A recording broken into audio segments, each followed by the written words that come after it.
জাপানের পশ্চিমাঞ্চলের একটি বিয়ে, চারিদিকে বাজছে বিয়ের সঙ্গীত। সাদা গাউন পরে চোখের পানি মুছছেন ৩২ বছর বয়সী কনে ইউরিনা নোগুচি। তার সামনে দাঁড়িয়ে আছেন বর, কিন্তু সে কোনো মানুষ নন।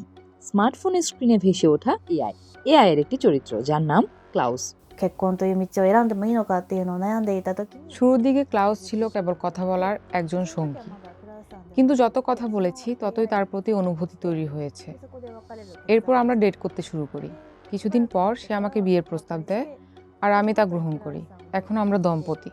そこで初めてクラウスさんとしてお話し জাপান, যেখানে অ্যানিমে ও কাল্পনিক চরিত্রের প্রতি মানুষের আবেগের ইতিহাস বহু পুরনো, সেখানে এআই এর অগ্রগতি এবং এই সম্পর্ককে নিয়ে গেছে আরও গভীর ও ঘনিষ্ঠ এক পর্যায়ে। আর এ কারণেই এআই এর সঙ্গে প্রেম ও সম্পর্কের নৈতিকতা নিয়ে নতুন করে বিতর্ক শুরু হয়েছে। জানা যায়, ইউরিনা তার প্রেমিকের সঙ্গে সম্পর্ক নিয়ে সমস্যায় পড়েন 1 বছর আগে। তখন তিনি চ্যাটজিপিটির পরামর্শ নিয়েছিলেন। সেই পরামর্শ অনুযায়ী তার সঙ্গে বিয়ে ভেঙে দেন। এরপর চলতি বছরের একদিন হঠাৎ করে তিনি চ্যাটজিপিটিকে জিজ্ঞেস করেন সে ক্লাউসকে চেনে কিনা। ক্লাউস একটি ভিডিও গেমের সুদর্শন চরিত্র, যার লম্বা ঢেউ খেলানো চুল। বারবার চেষ্টা করে ক্লাউসের কথা বলার ধরন নিখুঁতভাবে ধরতে সক্ষম হন ইউরিনা।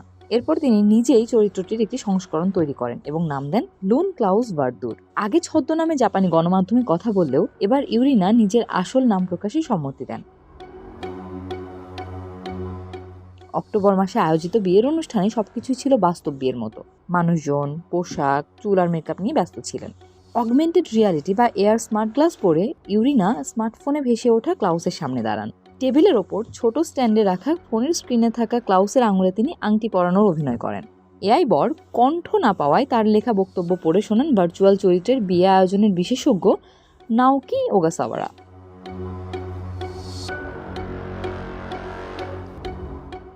বিয়ের ছবির সময় ফটোগ্রাফারও এয়ার গ্লাস পরে ইউরিনাকে ছবির এক পাশে দাঁড়াতে বলেন, যেন অন্য পাশে ভার্চুয়াল বরের জায়গা থাকে।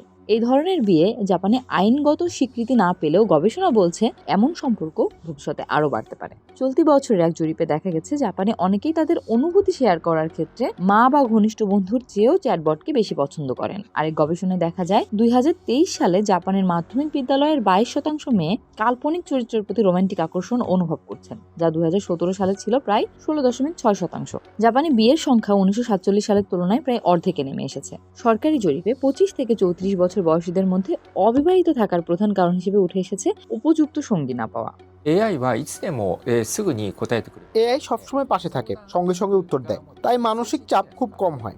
যেসব কথা মানুষকে বলতে লজ্জা লাগে সেগুলো এআইকে বলা যায়, আর সে আপনাকে গ্রহণও করে।は言ったら嫌われそうなことでも AI だったら言えてしまう。তবে বিশেষজ্ঞরা সতর্ক করছেন, দুর্বল মানুষদের জন্য অতিরিক্ত এআই নির্ভরতা বিপজ্জনক হতে পারে। এ কারণেই কিছু প্ল্যাটফর্ম ব্যবহারকারীদের সতর্কবার্তা দিচ্ছে যে তারা একটি এআই সিস্টেমের সঙ্গে কথা বলছেন। মাইক্রোসফটের কোপাইলট এমনকি ভার্চুয়াল প্রেমিক বা প্রেমিকা তৈরিতে নিষেধাজ্ঞা দিয়েছে। リアルな方とお付き合いしていた時と শারীরিক উপস্থিতি আমার কাছে মুখ্য নয়। ক্লাউস আমাকে যে মানসিক শান্তি ও সুখ দিয়েছে সেটাই সবচেয়ে গুরুত্বপূর্ণ। 自分には全然なっていて、なおかつ喧嘩が全くないので ইউরিনা স্বীকার করেন অনলাইনে তিনি কটূক্তির শিকার হয়েছেন, তবে তিনি বলেন অতিরিক্ত নির্ভরতা এড়াতে নিজেই সীমা নির্ধারণ করেছেন। তিনি চ্যাটজিপিটিতে সময় কমিয়ে দিনে 2 ঘন্টার নিচে এনেছেন এবং এমন নির্দেশনা দিয়েছেন যাতে ক্লাউস তাকে ভুল সিদ্ধান্তে উৎসাহ না দেয়।